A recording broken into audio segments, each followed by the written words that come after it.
Dando continuidade à nossa série acerca da anemia nas diversas faixas etárias, vamos falar hoje como é essa doença no idoso.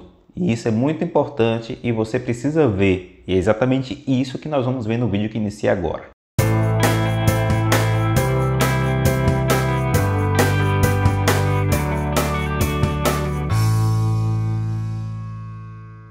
Olá, meu nome é Geitson Cruz, sou hematologista, criador e editor do canal de hematologia Hemato na Web. Vamos ficar aqui cerca de 10, 15 minutos falando sobre algo importante e relevante do mundo da hematologia ou da medicina de forma geral. Hoje, para ser mais específico, vamos dar continuidade à nossa série de avaliação da anemia nas diversas faixas etárias. Nós já fizemos isso com as crianças, já fizemos isso na mulher em idade fértil e hoje a gente vai dar continuidade falando sobre a anemia no idoso, que tem algumas peculiaridades que são muito importantes, muito relevantes e devem ser destacadas aqui para que a gente tenha acesso a essa informação. Se você está passando aqui pela primeira vez, muito obrigado, considere se inscrever e marcar o símbolo de campainha para continuar recebendo notificações acerca de conteúdo novo que por acaso nós tivermos lançado por aqui. Se você gostar do vídeo, considere também deixar o gostei, pois assim a gente ganha relevância e importância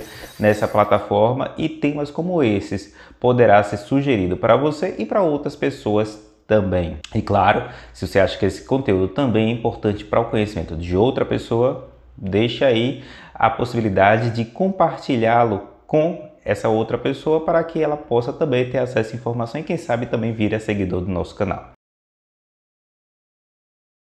Hoje vamos dar continuidade acerca desse conteúdo que é muito importante, talvez seja algo que é o motivo mais comumente que leva a pessoa ao hematologista, que é a anemia. Inclusive, esse tema já foi discutido diversas vezes aqui no canal e certamente nós continuaremos a discutir por muitas e muitas vezes, porque, como afirmei, ele é muito importante. Nessa série de vídeos, nós estamos abordando de forma um pouco distinta a anemia. Nós estamos detalhando ela de acordo com as faixas etárias. Já falamos na mulher em idade fértil, já falamos também na faixa etária pediátrica. Hoje falaremos no idoso. Nós também abordaremos num vídeo futuro acerca da anemia, da abordagem desse problema no adulto. Hoje, como eu citei, falaremos do idoso. Por quê? Porque nessa faixa etária nós temos algumas peculiaridades que são muito importantes. Claro, é sempre bom destacar, independente da faixa etária, a anemia ela possui como principal componente causal, ou seja, etiológico, a deficiência de ferro e de outros elementos também. Seja porque está tendo uma alteração na absorção, ou seja, porque está tendo uma dificuldade naquela pessoa na alimentação, seja pela ingesta reduzida ou porque possui algum distúrbio a nível do trato digestivo que dificulta a absorção do alimento, como a gente vai ver também, ou pode ser por causa de perda, que se caracteriza pela perda sanguínea, seja ela de forma rápida ou de forma mais lenta, mas que possui comumente o mesmo desfecho, que é a presença do achado da anemia durante a avaliação, seja de rotina ou seja uma avaliação mais específica do hematologista. Por que ocorre esse problema? E é exatamente sobre isso que nós vamos detalhar. Bem, se eu falei que a anemia em todas as faixas etárias, a principal causa costuma ser carência de ferro ou a perda sanguínea que leva a essa carência, por que então que eu resolvi fazer vídeos distinguindo as diversas faixas etárias? É exatamente porque o motivo que leva a essa deficiência de ferro, a essa perda, é diferente. Na criança, geralmente, a questão nutricional ganha mais relevância juntamente com a perda digestiva devido à parasitose intestinal. Por exemplo, na mulher em idade fértil, que também já falamos anteriormente, a queixa relacionada à perda gastrointestinal, mas principalmente a perda genital, ganha mais relevância. Já no idoso, o que ganha mais destaque é, sem sombra de dúvidas, a perda gastrointestinal.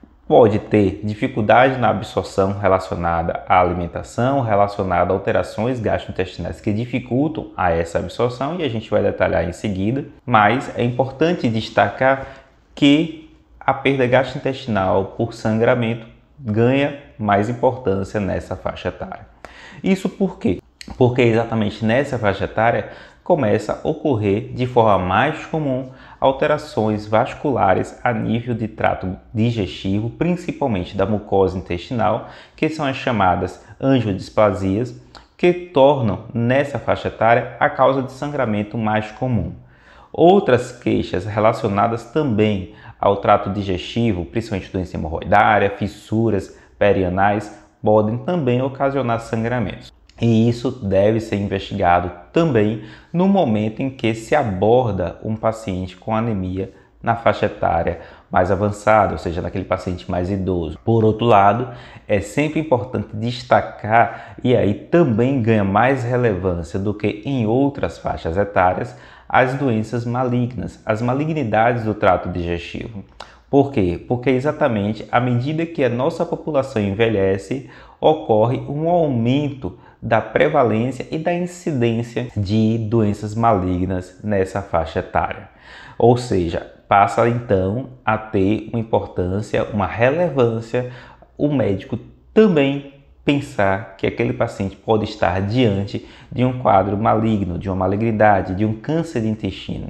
E isso é muito importante e deve ser considerado, fazendo com que, não raramente, pacientes dessa faixa etária sejam necessitados de realizar exames mais aprofundados, buscando afastar a possibilidade desse problema. Então, é mais comum eu solicitar uma colonoscopia num paciente idoso do que numa criança, por exemplo. Isso ocorre devido ao fato de eu ter uma possibilidade maior de eu ter uma doença maligna do idoso do que numa criança. E isso é considerado no momento em que o médico realiza a abordagem diagnóstica.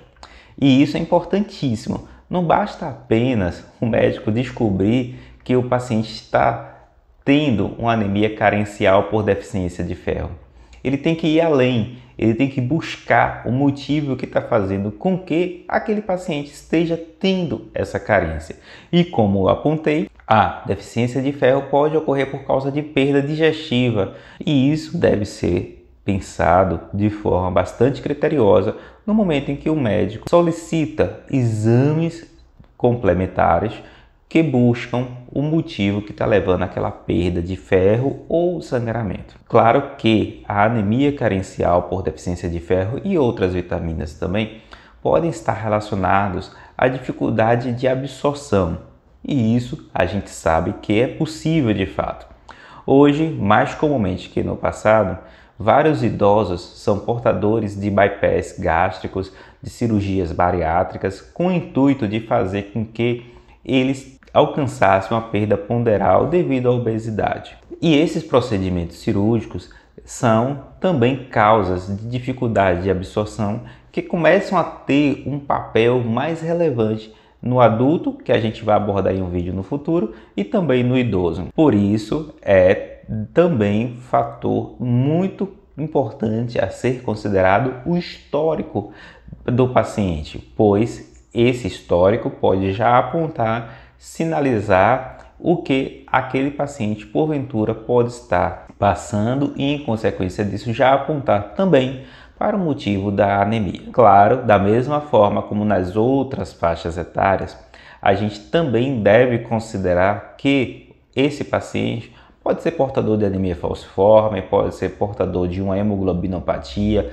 Esse paciente pode ser portador também de uma alteração de membrana do eritrócito, a exemplo da esferocitose hereditária e outras membranopatias. Esse paciente pode ser portador de algumas comorbidades que também levam à anemia, como é o caso de doenças hepáticas, doenças renais, e tudo isso é mais comum no idoso do que nas faixas etárias pediátricas ou na mulher em idade fértil, que a gente já abordou anteriormente. Um outro fator que deve ser considerado, e isso também é um fator que é mais comumente visto no idoso e torna a abordagem da anemia nessa faixa etária mais desafiadora, é a possibilidade crescente desse paciente ser portador de uma alteração primária da medula óssea. Que alteração primária seria essa? Seria aquela alteração em que a medula óssea em si está comprometida por algum motivo que está levando à anemia em si. Essa anemia ela pode estar isolada no hemograma, mas pode também estar presente com outras alterações no próprio exame, como é o caso de leucopenias e trombocitopenias. Um achado que é mais comum no idoso, e isso é importante a gente deixar bem claro aqui, a causa de anemia mais comum no idoso continua sendo as anemias carenciais, como já apontei no início do vídeo. Mas nessa faixa etária torna mais comum a presença de alterações primárias da medula óssea, como é o caso das síndromes mielodisplásicas.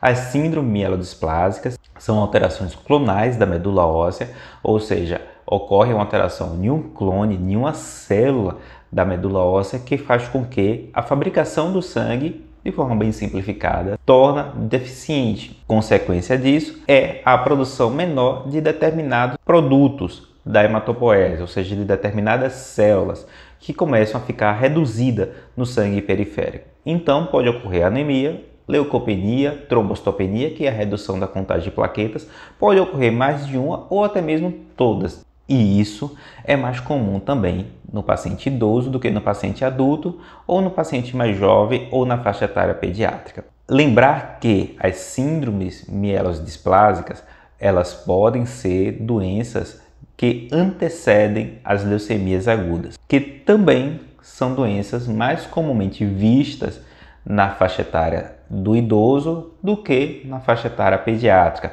mais especificamente as leucemias mieloide agudas, porque as linfóides agudas, como nós sabemos, elas são mais comuns na faixa etária pediátrica. A etiologia das leucemias linfóides agudas são por outros motivos.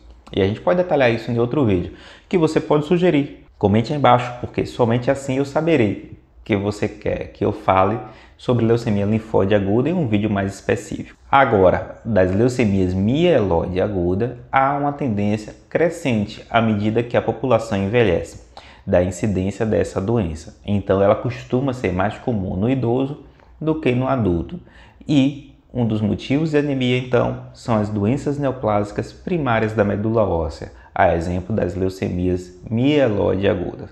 Mas é importante reforçar aqui que, não raramente, as leucemias mieloides agudas são antecedidas por um período de displasia, que são as síndromes mielodisplásicas. E esse problema é comumente visto no idoso como anemia, que pode ser aquela anemia refratária ao tratamento, que é o que a gente chama de anemia refratária, e isso sinalizar a necessidade de um médico encaminhar para um especialista para que seja abordada a medula óssea de forma mais específica pelo hematologista, pelo especialista, porque somente a avaliação da medula óssea confirmará o diagnóstico da síndrome mielodisplásica. A anemia do idoso, é importante reforçar isso, ela possui etiologia muitas vezes distinta da anemia nas outras faixas etárias.